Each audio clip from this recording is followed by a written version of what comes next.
First practical tip of prosperity is to pray for understanding. Pray for understanding. Remember Solomon in the Old Testament. He was one of the wealthiest people on the planet. Well, in the early stages of his life, God asked him, ask me for anything, and I'll give it to you. And what did Solomon ask for? He prayed for understanding. He didn't ask for specific riches. He didn't ask for a new camel. He didn't ask for any external thing, 4 more wives, none of that stuff. He prayed for understanding.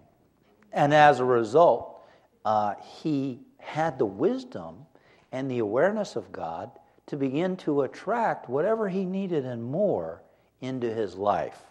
So one way we can apply this in our own life is to pray for understanding.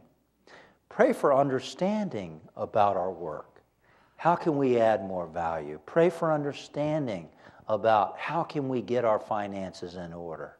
Pray for understanding about how can we decrease the debt that we might be carrying.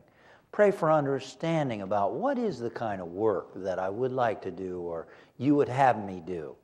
Pray for understanding.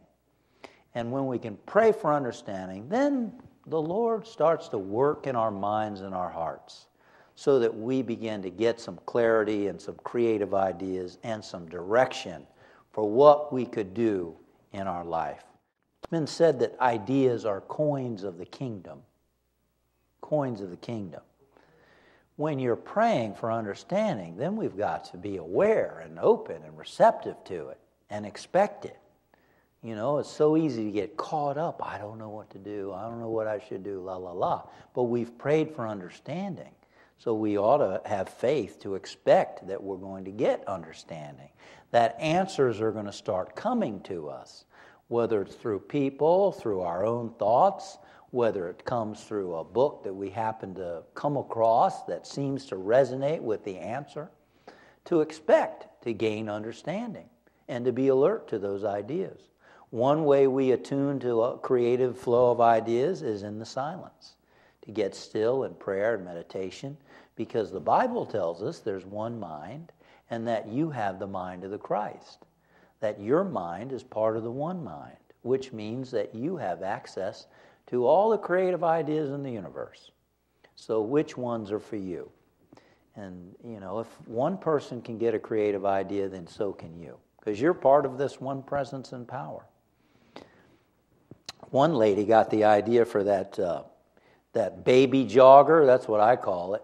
You see people out running and they're pushing a child. Well, someone wanted to exercise. She got pregnant. She was an avid exerciser. And that person thought, hey, I want to have a way to exercise and still watch my child. So there you have the baby jogger. What creative ideas can come to you, to me?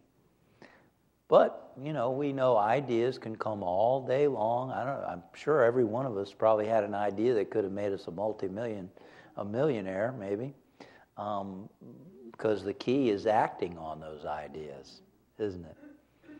Having faith that they're going to come, be aware of them, and then test them or sort them through, see which ones apply, and use them.